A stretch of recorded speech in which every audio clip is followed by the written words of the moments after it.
I was in Kyoto, in town with Natalie on my shoulder, and then she saw this white blonde lady walking behind me.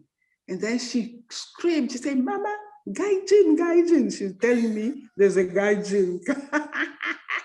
And the lady started laughing. She said, who's more gaijin than who? He said, you or me?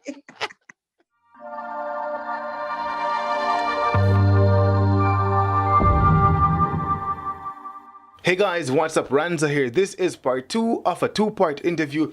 If you have not yet seen part 1, I advise you to do so. The link is in the description down below. You can also find it in the comment section at the top in the pinned comment as well. This interview is centered around the sister's mother, Karine and Natalie's mom, as well as their take on her experience from their perspective. So we're going to get into it right now. With your mother, right? Tell me a little bit about her experience in terms of being in Japan prior to moving to South Africa, right? And then how she experienced her daughters, going through what you guys are going through in Japan, and then being in South Africa as well. Like, what was the transition and the experience for her? We're going to talk to her later on, but what was it based on your guys' perspective? I think it must have been so tough for her, especially now that I am her age.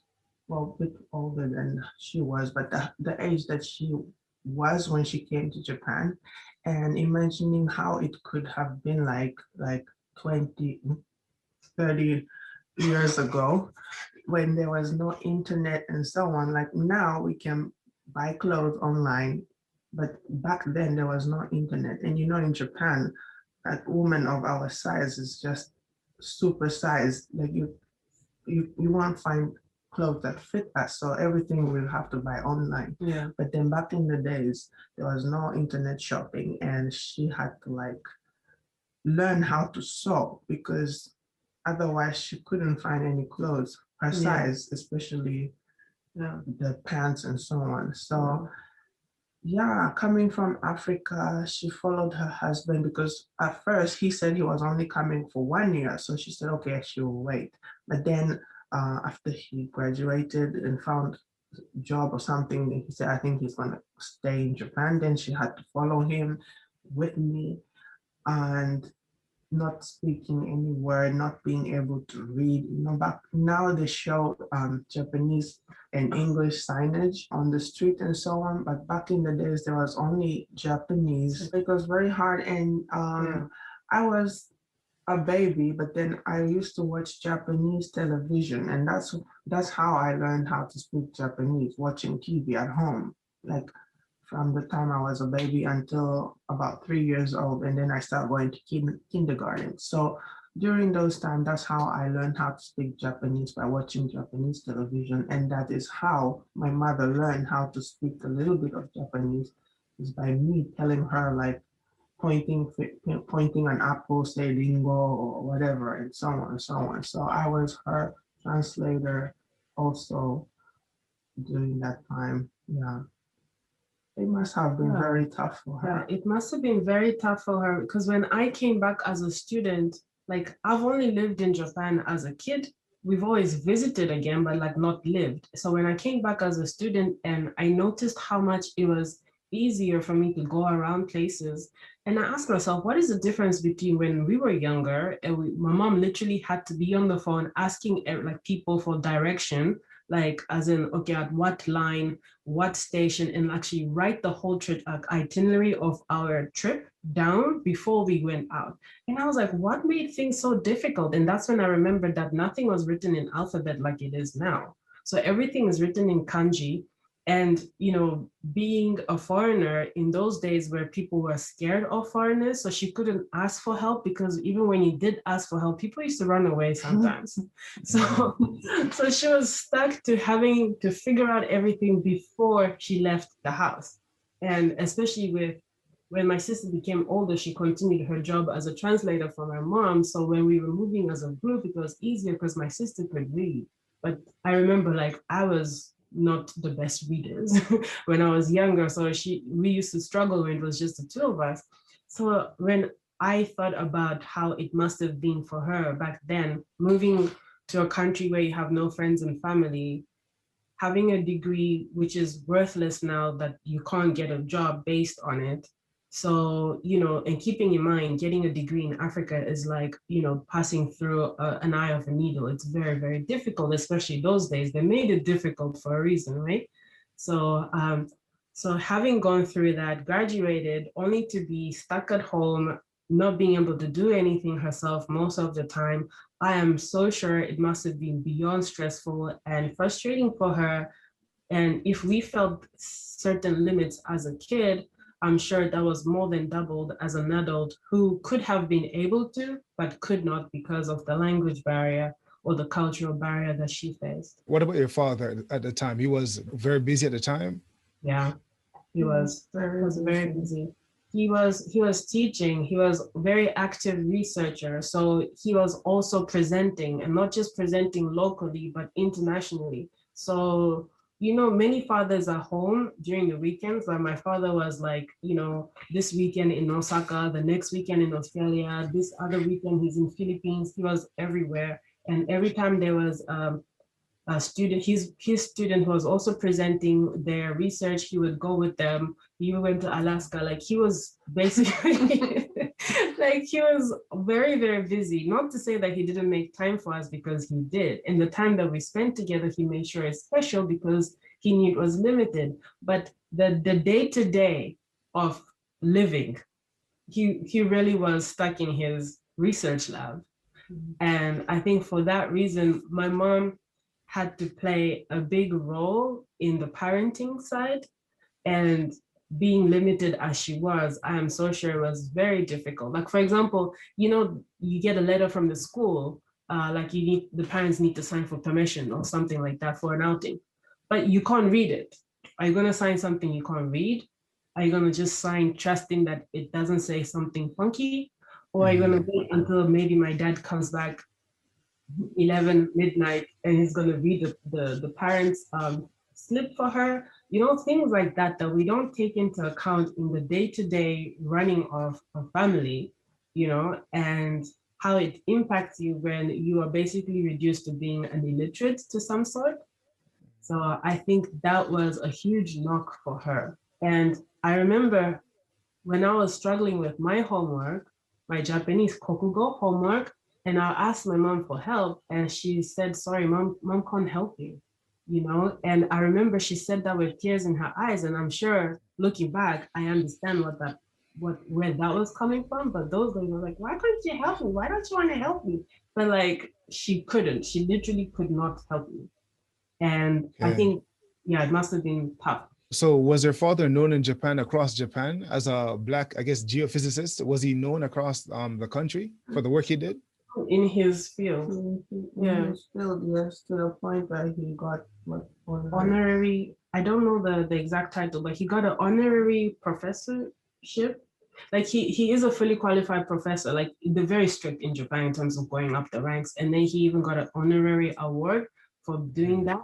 And also, just to give you context, in Japan in those days, in order to get permanent residence, you needed to live in Japan for 20 years. But he was teaching in the Mie University at that time, and he had been living in Japan for 14 years, because it was a year after we left, for 14 years, and they offered him permanent residence in Japan because the university begged the country on his behalf so that he could get a special permission, and because they didn't want him to leave.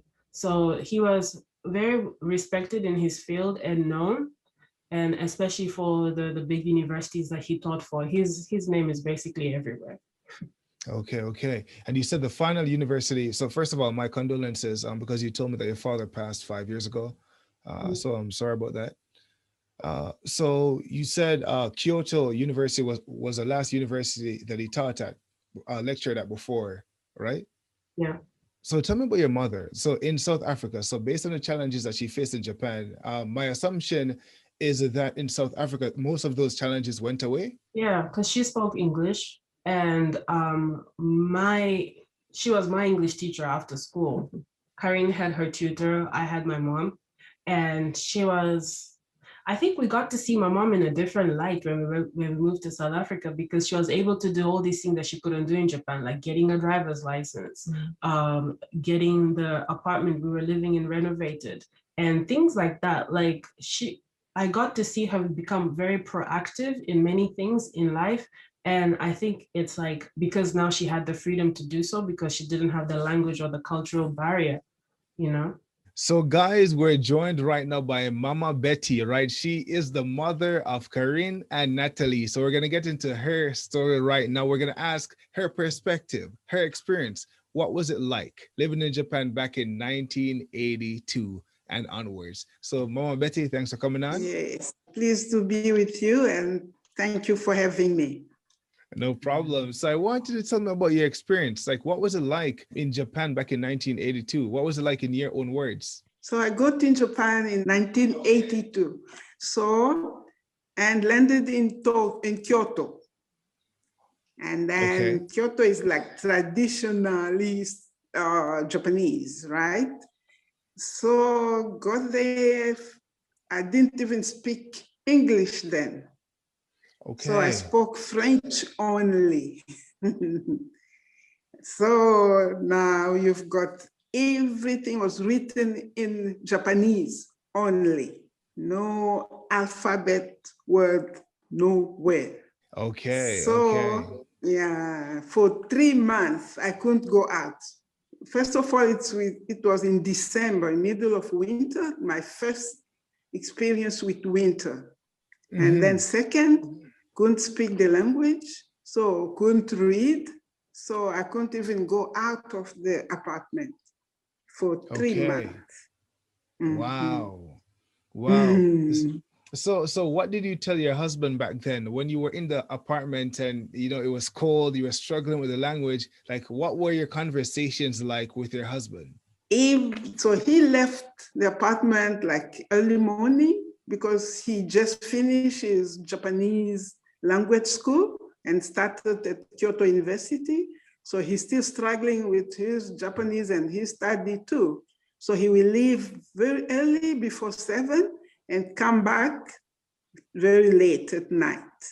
So I'll sit and wait. He comes back, serve dinner. As soon as he finishes, I will just tell him I need to go back home. I'll go back to Africa every single day. Wow. Okay, so from the moment, so from the moment you landed in Japan, you wanted to go back to Africa. Yes, because I spoke French only then, and no one spoke French. We were at the student race, international student race. They spoke English, and I was the only one, a French-speaking person, and I couldn't speak English then. Okay, so what was it like? So you stayed in Japan for about, what was this, 12 years? 12 years, yes. Okay, so how did you manage to stay for 12 years? So at the race, we stayed just 1 year, and then we left. Now I have to leave just with no more Japanese. So, but we kept friends with all the ladies from the international residence. So we visited each other. So I started to learn English. English first. So I bought my English-French dictionary every day, 10 words. So I started to teach myself English. And then when we moved out of the race, now until Corinne started kindergarten, that's where I started learning Japanese from Corinne. When she went to school, came back, and then she would teach me whatever she learned too. Okay. So till then, I'm still telling my husband I need to go back home. Oh, wow. Oh, wow. So what was it like raising their daughters? You know, like, what was that like? You know, they're growing up in Japan, right? So what was that like for you, trying to raise them in a country where you never knew the culture nor the language? Yes. So it was difficult. First and Corinne, when she was small, So until she was 3, then I had Natalie. So I just have Karine. So at home, I'll speak French. I used to speak French to Karine until she started school. So I spoke French, she replied me French. And now she has to go to school. She's the first Black baby in that city. Oh, wow. So so you can imagine, wherever you went, they will scream, Gaijin, that they will run and come look what is, first they say Bikurishta, and then they will come, what the heck is Bikurishtaru? And then they will find out it's Black, and then there's this Black baby, and they will all go, kawaii, kawaii, ninja mitai, wherever we went. But that, so I couldn't go out alone. At least I've got Karine, it's 2 people going exposed to all the Japanese that will be Kurisuru and then come check on Black people. Okay, wow. So what made you, well, did anything change when Natalie was born? Yes, when Natalie was born, and then you start kindergarten when you're 3. So now Natalie, Karine is alone at school. She got they ask her why she didn't bath properly. The skin is too dark, it's still dirty, or, kindergarten kids. And now when Natalie was 2 years and 4 months. So whenever I went to pick Karine up from school, she will cry to stay at school. And then the teacher says she started talking when she was 1, Natalie. And they say she can speak, so she will ask to go to toilet and that she can join the school. So she started kindergarten, she was 2 and 4 months. And then Karine was now relaxed, at least there were 2 Black kids in the school. So tell me, so what made you decide to move back? Well, you said you went to Japan, you came to Japan, you wanted to go back to Africa. So what was the final straw for you to move back to South Africa? When did you say, okay, I'm leaving? Yes. When did you decide that I'm going now? So now Karine is growing up. The kindergarten she stayed for 3 years with the same teacher, in the same classroom, same teacher, same group of kids. So now they graduate from the kindergarten, they need to go to bigger school. That's where the problem started. Okay. Now, Karine went to grade 1. She couldn't play outside because now from small school, now she got more kids looking at her and attacking her or saying whatever they wanted to say. So what she did, she went to school, she stayed in the classroom, she never played outside during the break time. And the teacher will write in communication notebook, if I can try, Karine must go out and play. Then I asked Karine, she went to school, ran back home, and she cried every single day, at least 1 hour, just cry in her bedroom. And then she will come down, I will ask, what's going on? He said, it's fine. And then I say, you're not supposed to go to school if you're not happy. He said, no, it's my duty to go to school. Kid in Japan, you must go to school. You can't tell your kid not to go to school. Then I say, you know where I come from. If you're not happy, it's fine. I can teach you from home. I'm a trained teacher. She said, I must go to school. So she cried every single day after school. That's grade 1. So when she finished grade 1, we moved from Kyoto to Nagoya. Now we're starting all over again. Now we've got new group of people, all this problems start again. And then, but when we moved to Nagoya, we went to school during the assembly. The principal said where we were gonna live. And then one kid from that block of apartment screamed, Yata! She was happy that Karine gonna live in their building. Okay. That was Karine's friend plus another one. For the 1.5 years we stayed in Nagoya. first time Karin could play outside. She had two friends. And now we moved again to Tokyo. Get there, so as we got in the schoolyard, all the kids were running from all directions. And then we sitting in principal office, they came over the windows, now it's hey, she's stuck, she's there. When Karin went small again, we started the same problem again. And we moved again from Tokyo to me. That's the last city we lived in. Now Karin is first year in high school. That's now bigger the kid, the bigger the problem. Okay. Right? That's the bullies. So that's where I decided now enough is enough. She cried all the way to this level. And then I said, no, we need to get out of this place. Wow. So for Natalie, it was different. The experience was different for Natalie? Yes. So when they were still small, when they bully Karin, she will cry.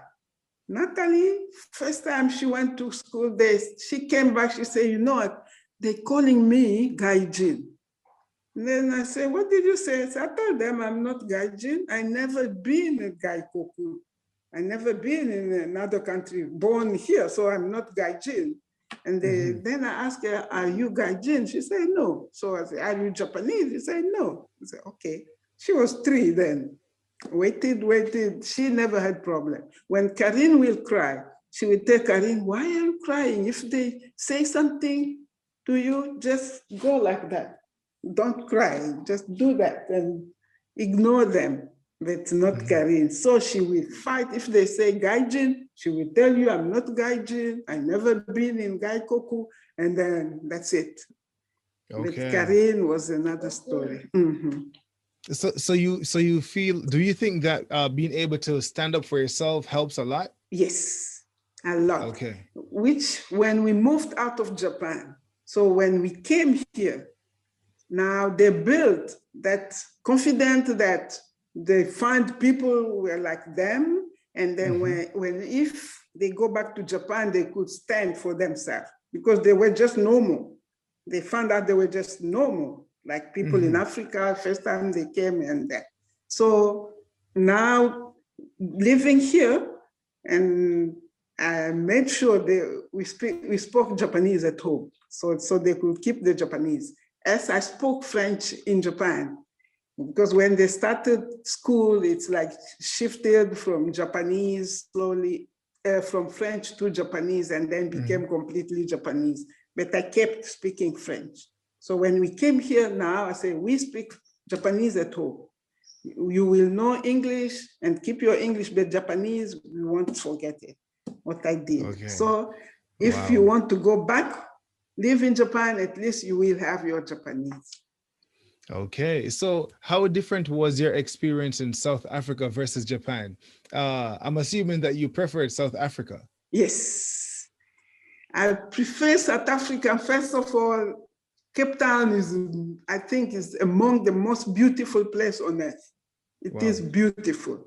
The weather is sweet. The winter is mild. Summer is beautiful. We like now in summer, it's blue sky every single day. And I live not far from the beach. Yes. And it's not stressful like Japan. Life is like slow. The pace of life is good. Stress-free, because in Japan, life is like fast. You live like, I don't know.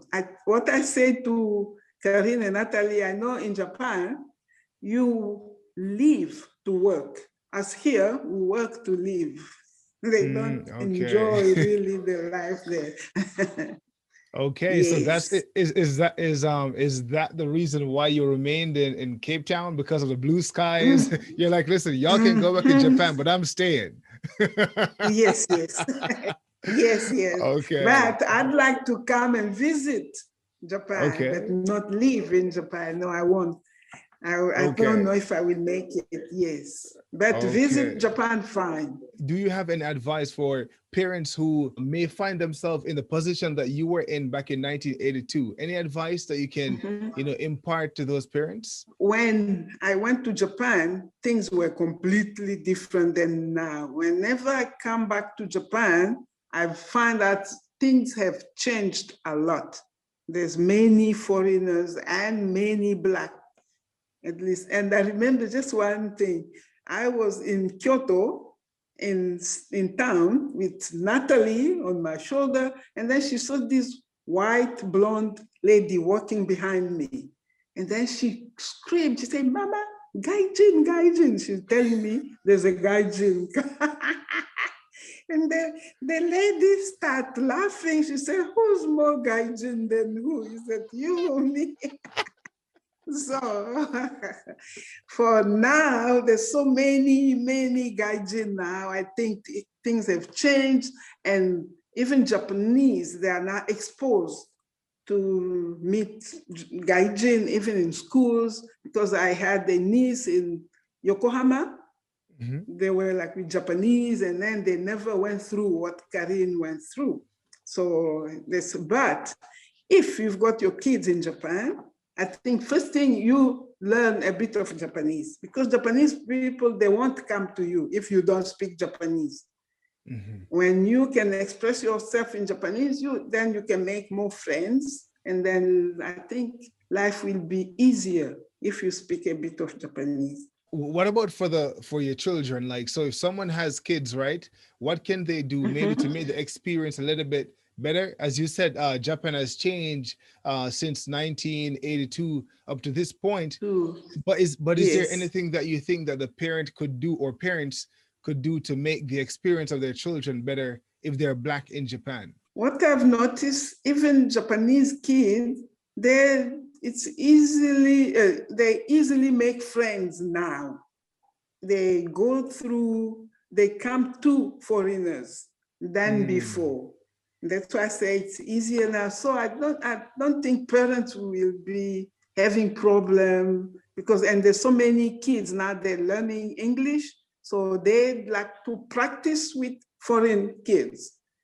So I think nowadays it's easier to live with your kids in Japan. They don't need to be scared or worried, because now things have changed so much, and kids will be fine. And the Japanese kids through the foreign kids, they're even trying to make more friends with foreign kids.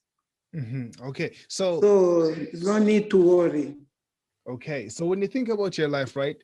If you think back to 1982 to this moment in time right now, is there any lesson that you think, or anything that you've learned that you think people who are watching right now could find value in over the course of 30 plus years? Is there anything, any message you want to share, anything you've learned? Yes. Beside the bullying of Karine at school, so I managed to speak Japanese, and I could make a lot of friends. I had friends, and life in Japan is good. I like the simplicity of life. Everything is made easy. When you're in Japan, you can say of yourself, "I'm a good cook." Now get out of Japan, you can't find all the ingredients ready, prepared, things like that. This small thing. So Japan, I prefer life in Japan than out of Japan, because everything is simplified. Life is so easy, and everything is in order. And the discipline in Japan, respect of hierarchy, people respect people. So that's I took from Japan. And the punctuality, Africa, they've got daytime. You can say we meet at 2 can be 6 in the afternoon, still on the day. So people knows me. When you give me a time, it have to be that time. They say, Mama Betty, you need to keep to your time. So that I took from Japan. And that really like the discipline and order, like the time when you go, it comes to your train, your transport, everything is so organized. That I love about Japan. Okay. And as I could speak Japanese, and I made many friends. I've got many, many friends in different cities, wherever I lived. Yes. All right. So tell me, like, what was, I guess you might have touched on this before, but let's see if we can make it a little bit more specific. What was the most challenging part of living in Japan with your husband and your daughters? What was the most challenging part, and how did you overcome that? First was the language. Just counting in Japanese was a mission. Can count from 1 to 10. I said, oh Lord, that's the reason I need to go back home. So French, I spent all many years studying for nothing. Now I'm like, I never been in school. Can't read, can't write, can't even count in Japanese. That was challenging. And then we were on scholarship. So money was tight. So shopping was not easy. That was very, very tough. And students then could not have arbeit, so you live on that money. So you couldn't, foreign students, they couldn't. And then later on they could, like when Natalie was born, life became easier. So because they could have part-time job while studying, life became easier, life was now good. Then we kept moving. Wherever we moved, I made friends.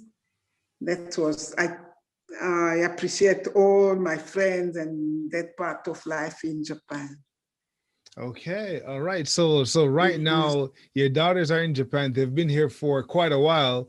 So what are your thoughts? Like, how do you feel? Like, what are your thoughts? We've got our group in WhatsApp. We call it Tri-Nation. Tri-Nation because Natalie was in France, so she just went back to Japan. The company sent her to France, so it's me in Africa, Karine in Japan, and Natalie in France. Then the group are called Tri-Nation with our 3 flags. So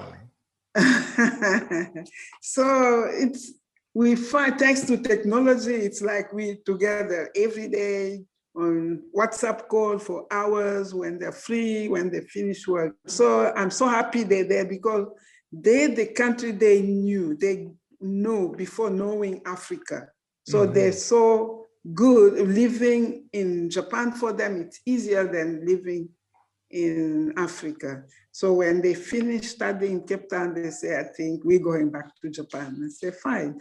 So at least I could come 2 or 3 times a year in Japan until the COVID pandemic. Before that, I used to come like 2 or 3 times a year in Japan. So I'm happy they're there and they're happy I'm here, and we communicate through the network. So you wouldn't change anything about your past? You wouldn't change the decision to come to Japan? You would not change anything? No, I'm happy because my husband has 2 choices.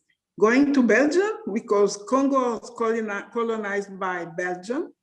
So whoever postgrad student, they went to Belgium.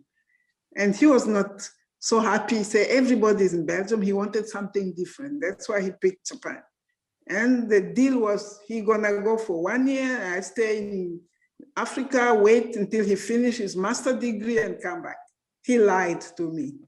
Got there and then when he got there, he said, I think my study gonna get longer. I said, no, you're lying. So that's why I have to join him like 8 months later. And I was not happy because he lied to me. He said, no, I'm a pharmacist. He said, you can even do your master's. And there were no English then. I couldn't even speak English, no French.